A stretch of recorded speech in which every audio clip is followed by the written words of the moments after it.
छोटे से सरसब्ज गांव गुलिस्तान में, जहां हरियाली और नदी का पानी चमकता था, रहती थी 11 साल की मासूम लड़की जिसका नाम सबा था। सबा ने अपनी असल माँ को बहुत छोटी उम्र में खो दिया था। माँ बेटा बहुत खूबसूरत है। वो सिर्फ 3 साल की थी जब माँ एक हादसे में चली गई। उसके बाप रहीम ने मजबूरी में दूसरी शादी कर ली। नई माँ का नाम नसीमा था। शुरू में सब अच्छा लगा। बेटी अब मैं तेरी माँ हूं। मगर जैसे जैसे वक्त गुजरा, नसीमा का रवैया बदलने लगा। सबा खूबसूरत, सलीकामंद और गांव की लाडली थी। जी अम्मी, बर्तन धो रही हूँ, अब झाड़ू लगाती हूँ। नसीमा को सबा से शदीद जलन होने लगी। नसीमा के 2 बच्चे थे, अहमद और फातिमा। वो अपने बच्चों का हर तरह से ख्याल रखती। अहमद, ये नई शर्ट पहन लो। जी अम्मी, शुक्रिया। सबा को मामूली मामूली बातों और गलतियों पर सिर्फ डांट मिलती। उठ जा काम चोर कहीं की, बर्तन धो और मेरे लिए चाय बना। सबा खामोशी से उठकर गंदे बर्तन उठाकर उसे धोने लग जाती। बर्तन धोते धोते हाथों में छाले पड़ जाते, लेकिन फिर भी काम जारी रखती। हसरत भरी नजरों से हर वक्त स्कूल बैग को देखती, लेकिन स्कूल ना जा सकी। दोस्तों और उनके साथ खेलने के दिनों को याद करके उदास हो जाती। गांव में ईद का त्योहार आया, हर कोई ईद की तैयारियों में मसरूफ रहने लगा। बाजार की रौनक बढ़ गई। नसीमा भी ईद की तैयारी में लग गई, अपने बच्चों को बाजार ले गई और उनके लिए खरीदारी करने लगी। अम्मी जी, आप फातिमा और अहमद के लिए बहुत कुछ खरीद कर लाई हैं ईद के लिए। मेरे लिए कुछ खरीदा या नहीं? तेरे लिए तो नौकरानी है। तेरा और मेरे दूसरे बच्चों का क्या जोड़। तेरे लिए पिछली ईद पर खरीदे थे, वो पहन लेना।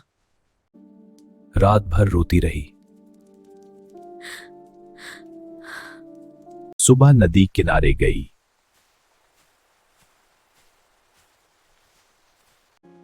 नदी किनारे बैठकर रोने लगी और उदास रही।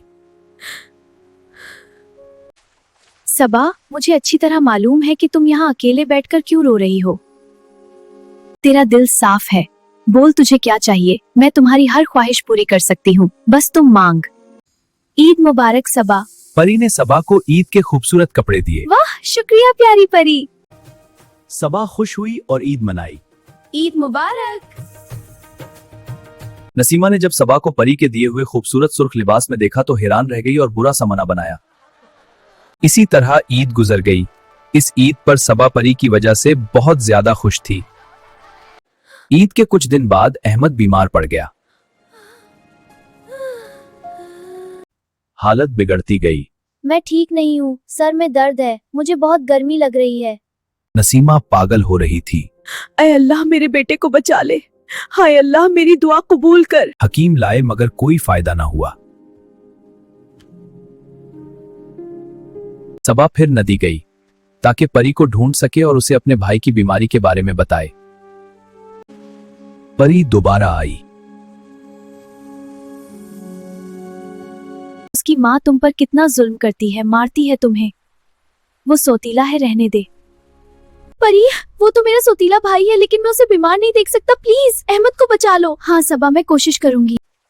अच्छा सबा, अच्छा मैं मजाक कर रही थी, मैं तुम्हें आजमा रही थी। तुम्हारा दिल कितना साफ है। परी मान गई।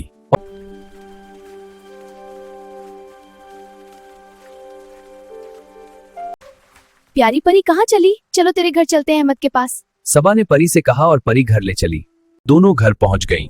अहमद, हम आ गए। मत घबराओ, मैं मदद के लिए हूँ। शुक्रिया परी। परी अहमद के पास आई और उसके जिस्म पर हाथ फेरने लगी।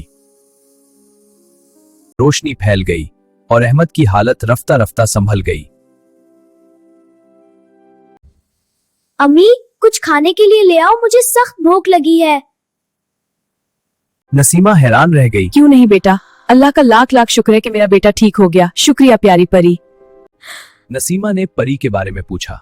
ये प्यारी परी कौन है? ये सबा की वो दोस्त है जिसने उसे ईद पर कपड़े दिए थे। बुरा सलूक के बावजूद सबा आपसे बहुत प्यार करती है। परी ने सबसे कहा। नसीमा को पछतावा हुआ। मुझे बहुत अफसोस है सबा।